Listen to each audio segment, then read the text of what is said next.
മോളെന്താ അടുക്കളയിൽ? ഉറങ്ങാനായില്ലേ കുഞ്ഞ്? മുത്തച്ഛൻ്റെ ശബ്ദം കേൾക്കെ ആദി അനുസരണയില്ലാതെ നിറഞ്ഞൊലിക്കുന്ന കണ്ണുകൾ അമർത്തി തുടച്ചു അയാളെ നോക്കി പുഞ്ചിരിച്ചു. "ഹും, ഞാ ഞാൻ അപ്പുറത്തെ വീട്ടിലേക്ക് പോട്ടെ. നിൽക്കെന്തോ ഇവിടെ നിൽക്കാൻ പറ്റുന്നില്ല. വല്ലാത്ത വീർപ്പുമുട്ടൽ അനുഭവപ്പെടുന്നു മുത്തച്ഛ." ആദി ദയനീയമായി ആ മനുഷ്യനെ നോക്കി. "എന്തിന്? ഇന്നു മുതൽ നിന്റെ വീട് ഇതാണ്. ഇവിടുത്തെ മരുമകളായിട്ടല്ല നീ ഇവിടെ നിൽക്കേണ്ടത്, ഈ വീട്ടിലെ മകളായിട്ടാ. കഴിഞ്ഞ ദിവസം നടന്നതൊക്കെ മറന്ന് എൻ്റെ മോള് റൂമിലേക്ക് ചെല്ല്. വാ, ഞാൻ കൊണ്ടുപോകാം നിന്നെ റൂമിലേക്ക്." കണ്ണൻ നിന്നെ ഒന്നും പറയുകയുമില്ല ചെയ്യുകയുമില്ല. അയാൾ ആദിയെ ചേർത്ത് പിടിച്ച് കണ്ണൻ്റെ റൂമിൻ്റെ മുന്നിലേക്ക് കൊണ്ടുപോയി. മോൾ അകത്തേക്ക് കയറിക്കും. അവൻ എന്തേ പറഞ്ഞാൽ എന്നോട് വന്ന് പറഞ്ഞാൽ മതി. നിന്റെ കുഞ്ഞിനെ വേദനിപ്പിച്ച അവനെ ഞാൻ ശരിയാക്കും. അയാൾ ഒരു ചിരിയോടെ ആദിയുടെ കവിളിലൊന്ന് തട്ടി അവളെ അകത്തേക്ക് കയറ്റി. ആദി ഉയർന്ന ഹൃദയമിടിപ്പോടെ റൂമിലേക്ക് കയറി ഡോറടച്ച് ലോക്ക് ചെയ്ത് തിരിഞ്ഞതും സോഫയിലിരുന്ന് വർക്ക് ചെയ്യുകയായിരുന്ന കണ്ണൻ തന്നെ കണ്ണുരുട്ടി നോക്കുന്നത് കണ്ട് ആദി തല താഴ്ത്തി നിന്നു. കഴിഞ്ഞ ദിവസത്തെ സംഭവമോർക്കെ അവളാകെ വിറയ്ക്കുന്നുണ്ടായിരുന്നു. അവളുടെ ഉള്ളിൽ നിന്നാരോ ആദിയെ ഭയപ്പെടുത്തുന്നുണ്ടായിരുന്നു. "നീ എന്തിനടിക്കൊപ്പെ ഇപ്പം ഇവിടെ കഴിയുന്നള്ളിയത്? ഈ അർണവിൻ്റെ ഭാര്യയായി ജീവിതകാലം മുഴുവൻ ഇവിടെ താമസിക്കാമെന്ന് നീ ഒരിക്കലും സ്വപ്നം കാണേണ്ട ആദിത്യ. കഴിഞ്ഞ ദിവസം എനിക്ക് പറ്റിയ ചെറിയൊരു തെറ്റിൻ്റെ പേരിലാണ് ഞാനിന്ന് നിന്നെ വിവാഹം ചെയ്തത്. അല്ലാതെ ഒരിക്കലും ഈ അർണവ് നിന്നെ ഭാര്യയായി സ്വീകരിക്കില്ല. ഇടയ്ക്ക് നിന്റെ സ്ഥാനം എന്തെന്നും എൻ്റെ സ്ഥാനം എന്തെന്നും ചിന്തിക്കുന്നത് നല്ലതായിരിക്കും. തന്ത ആരെന്ന് പോലും അറിയാതെ ഈ വീട്ടിലെ വേലക്കാരിയുടെ മകളായി ജീവിക്കുന്ന നിനക്ക് എന്ത് യോഗ്യതയാണുള്ളത് എൻ്റെ ഭാര്യയാകാൻ?" കണ്ണൻ പൊട്ടിത്തെറിച്ച് ചോദിച്ചത് കേൾക്കി ആദ്യം ഒന്നും മിണ്ടാതെ നിന്നു. അവൾക്കറിയാം ഒരിക്കലും കണ്ണൻ തനിക്ക് യോജിച്ചവനല്ലെന്ന്, അവനെ ആഗ്രഹിക്കാൻ തനിക്കൊരു അവകാശവുമില്ലെന്ന്. അവൻ പറഞ്ഞു തന്നെ വീണ്ടും വീണ്ടും ചെവിയിൽ അലയടിക്കവേ ആദി തലയുയർത്തി അവനെ നോക്കി. "ശരിയാ, എനിക്ക് ജനിപ്പിച്ച തന്ത ആരെന്നറിയില്ല, അറിയണമെന്ന് ആഗ്രഹവുമില്ല. ജനിപ്പിച്ചവരെ അറിയുകയും തറവാട്ട് മഹിമയും ഒക്കെ ഉള്ളവർക്ക് മാത്രമേ ഈ ലോകത്ത് ജീവിക്കാൻ പറ്റൂ എന്നൊന്നും എവിടെയും എഴുതി വെച്ചിട്ടില്ലല്ലോ. എന്നെപ്പോലെ ആരാ, എന്താ, ആരുടെ കുഞ്ഞ എന്നൊന്നും അറിയാത്ത ദരിദ്രവാസികളായ മനുഷ്യർക്ക് ഈ ലോകത്ത് ജീവിക്കണ്ടേ? പിന്നെ എന്നെ തൻ്റെ ഭാര്യയാക്കണമെന്ന് ഞാൻ ഒരിക്കലും നിന്നോട് പറഞ്ഞിട്ടില്ല. കഴിഞ്ഞ ദിവസം കുടിച്ച് ലെക്ക് കെട്ട് എന്നോട് മോശമായി പെരുമാറിയിട്ട് അതൊരു ചെറിയ തെറ്റാണെന്ന് പറഞ്ഞ് നിന്റെ മനസ്സുണ്ടല്ലോ, സമ്മതിച്ച് ഞാൻ നിന്നെ. ഒരു പെണ്ണിൻ്റെ അനുവാദമില്ലാതെ അവളിലേക്ക് പടർന്നു കയറിയതിനു ശേഷം താൻ ചെയ്തത് ചെറിയൊരു തെറ്റാണെന്ന് പറയാൻ തനിക്കെങ്ങനെ സാധിക്കുന്നു? ആ ചെറിയ തെറ്റിന് പ്രായശ്ചിത്തമായിട്ടായിരിക്കും ഇന്ന് എന്നെ വിവാഹം ചെയ്തതല്ലേ? ഈ താലിയായിരിക്കും എൻ്റെ ശരീരത്തിന് ഇന്ന് തന്ന വില." പുച്ഛം തോന്നുന്നു കണ്ണേട്ട നിങ്ങളോട്." ആദിയിൽ വല്ലാത്തൊരു പുച്ഛം നിറഞ്ഞു നിന്നു. കണ്ണൻ്റെ ഭാഗത്തു നിന്ന് മറുപടിയില്ല.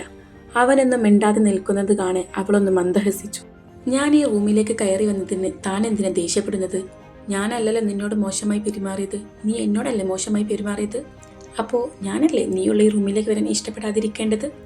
ഇന്നലെ എന്നോട് അതിക്രൂരമായി നീ പെരുമാറിയിട്ട് കൂടി ഞാൻ ഈ റൂമിലേക്ക് വന്നിട്ടുണ്ടെങ്കിൽ അതിനെന്തെങ്കിലും റീസൺ ഉണ്ടാവും എന്ന് ചിന്തിക്കും. മുത്തശ്ശൻ പറഞ്ഞിട്ടാണ് ഞാനിപ്പോൾ ഈ റൂമിലേക്ക് വന്നത്.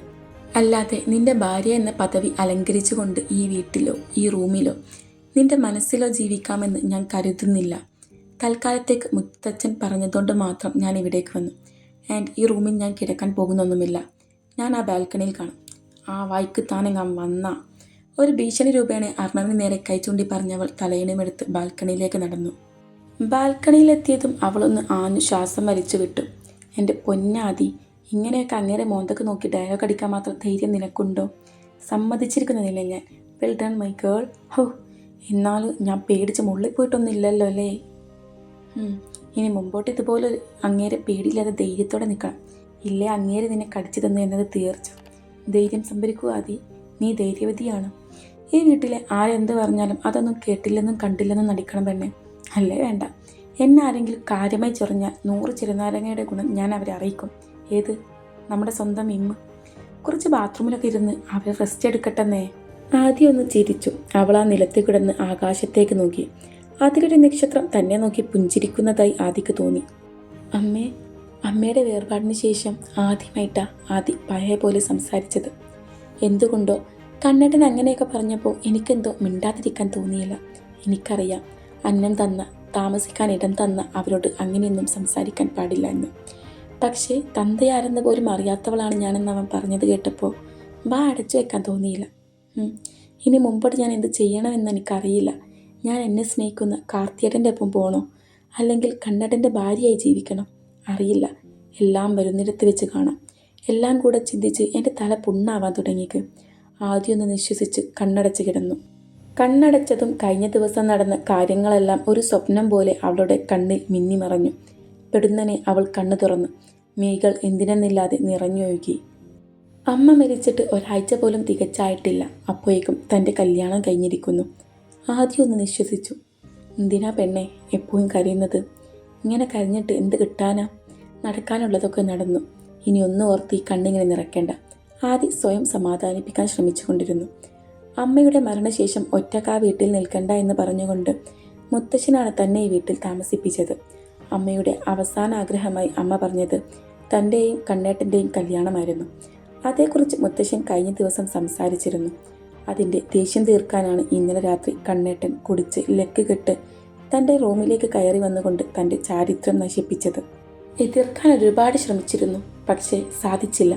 എൻ്റെ നിലവിളി കേട്ട് മുത്തശ്ശനും മറ്റുള്ളവരും എല്ലാം വന്ന് ഒരുപാട് ഡോറിന് മുട്ടിയെങ്കിലും കണ്ണേട്ടൻ ഡോറ് തുറന്നു കൊടുത്തിരുന്നില്ല. ഇന്ന് നേരം വെളുത്തതിന് ശേഷമാണ് ആ ഡോറ് തുറക്കപ്പെട്ടത്. കരഞ്ഞു തളർന്ന് തന്നെ ഒന്ന് ആശ്വസിപ്പിക്കാൻ പോലും ഈ വീട്ടിൽ ആരുമില്ലായിരുന്നു. അമ്മയുടെ മരണം അറിഞ്ഞത് മുതൽ തുടങ്ങിയ കരച്ചിൽ ഈ നിമിഷം വരെ തന്നെ അകന്നു പോയിട്ടില്ല.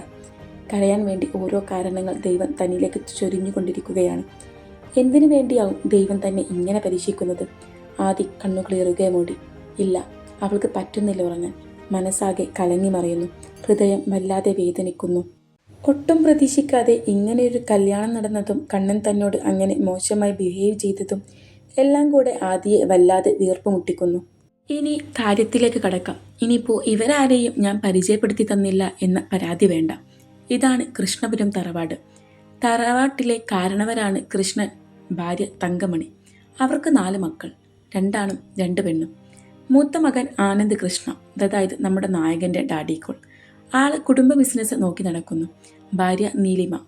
അവർക്ക് 2 മക്കൾ. മൂത്തത് നമ്മുടെ സെക്കൻ അർണവ് കൃഷ്ണ, കണ്ണൻ. അവനിളയത് യദു കൃഷ്ണ, യദു. കണ്ണനും ബിസിനസ്സിൽ തന്നെയാണ്. യദു ഡിഗ്രി ലാസ്റ്റ് ഇയർ സ്റ്റുഡൻ്റാണ്. രണ്ടാമത്തെ മകൻ അഭിനവ് കൃഷ്ണ, ആളും കുടുംബ ബിസിനസ്സിൽ തന്നെയാണ്. ഭാര്യ ലീല. അവർക്കൊരേ ഒരു മകൾ ദിവ്യ കൃഷ്ണ, ദേവു. PG സ്റ്റുഡൻ്റാണ് ആൾ. മൂന്നാമത്തെ മകൾ സീത, ഭർത്താവ് ദിവാകരൻ. അവർക്ക് 2 മക്കൾ സഞ്ജയ്, സഞ്ജു. ആരതി, ആരു. സഞ്ജു പഠനമൊക്കെ കഴിഞ്ഞ് തേരാപാര നടക്കുന്നു. ആരു ഫാഷൻ ഡിസൈനിങ് പഠിക്കുന്നു. 4ാമത്തെ മകൾ യശോദ, ഭർത്താവ് ചന്ദ്രൻ. അവർക്കൊരു മകൾ ചാരുലത, ചാരു. ദിവളും ആരുവിനൊപ്പം ഫാഷൻ ഡിസൈനിങ് പഠിക്കുന്നു. ഇവരൊക്കെയാണ് കൃഷ്ണപുരം തറവാട്ടിലെ അംഗങ്ങൾ. ഈ അംഗങ്ങൾ അടങ്ങിയ കൊച്ചു സ്വർഗമാണ് നമ്മുടെ കൃഷ്ണപുരം തറവാട്. ഇനി ആദിത്യ. ഈ മുതലാണ് നമ്മുടെ നായിക. ആൾക്ക് അച്ഛനില്ല. അങ്ങനെയല്ല, അച്ഛൻ ആരാണെന്ന് പോലും അവൾക്ക് അറിയില്ല എന്നതാണ് സത്യം. ജനിച്ച അന്ന് മുതൽ കാണാൻ തുടങ്ങിയത് അമ്മയാണ്. അവളും അമ്മയും അടങ്ങുന്നതായിരുന്നു അവളുടെ ലോകം. ജനിച്ചു വളർന്ന വീട് വാടക വീടായതിനാൽ തന്നെ ഒരു മാസം അമ്മ സുഖമില്ലാതെ കിടന്നപ്പോൾ വാടക അടിക്കാൻ സാധിച്ചിരുന്നില്ല. ആ പേരും ചൊല്ലി അവർ വീട്ടിൽ നിന്ന് ഇറക്കി വിട്ടപ്പോൾ എവിടേക്ക് കയറി ചെല്ലണമെന്നറിയാതെ തെണ്ടിത്തിരിഞ്ഞ് നടന്ന ഒരുപാട് ദിനങ്ങൾ. കാമക്കണ്ണുകളോടെ നോക്കുന്നവരുടെ വൃത്തികെട്ട നോട്ടവും സംസാരവും എല്ലാം തന്നെ കേട്ട് പേടിച്ച് ഒരുവിധമായി കഴിഞ്ഞുകൂടിയ ദിനങ്ങൾ. അങ്ങനെയാണ് ദൈവദൂതനെ പോലെ കൃഷ്ണൻ വന്നവരെ കൃഷ്ണപുരം തറവാട്ടിലേക്ക് കൊണ്ടുപോയതും അവർക്കവിടെ ജോലി കൊടുത്തതും അടുത്തുള്ള അവരുടെ പണ്ടത്തെ വീട് പണിപ്പുരയാക്കി വെച്ചിരുന്നത് വൃത്തിയാക്കി ആദിക്കും രാധക്കും താമസിക്കാൻ നൽകിയതുമെല്ലാം. അപ്പോൾ കഥാപാത്രങ്ങളെയൊക്കെ മനസ്സിലായല്ലോ അല്ലേ? എന്നാൽ ഞാനങ്ങോട്ട്. കണ്ണൻ ബാൽക്കണിയിലേക്ക് കണ്ണു നട്ടുകൊണ്ട് ഒരേ ഇരിപ്പിരുന്നു. എന്തൊക്കെയാണിപ്പോൾ ആദി പറഞ്ഞിട്ട് പോയത്? അവൾക്കെങ്ങനെ തന്നോട് ഇത്ര അഹങ്കാരത്തോടെ സംസാരിക്കാൻ കഴിഞ്ഞത്? എൻ്റെ വീട്ടിലെ വെറുമൊരു വേലക്കാരിയുടെ മകളായ അവൾ തന്നെ നോക്കി ഇങ്ങനെ സംസാരിക്കാൻ മാത്രം അവൾക്ക് എവിടുന്ന് ഇത്ര ധൈര്യം വന്നു? കണ്ണൻ ദേഷ്യം കൊണ്ട് വിറച്ചു.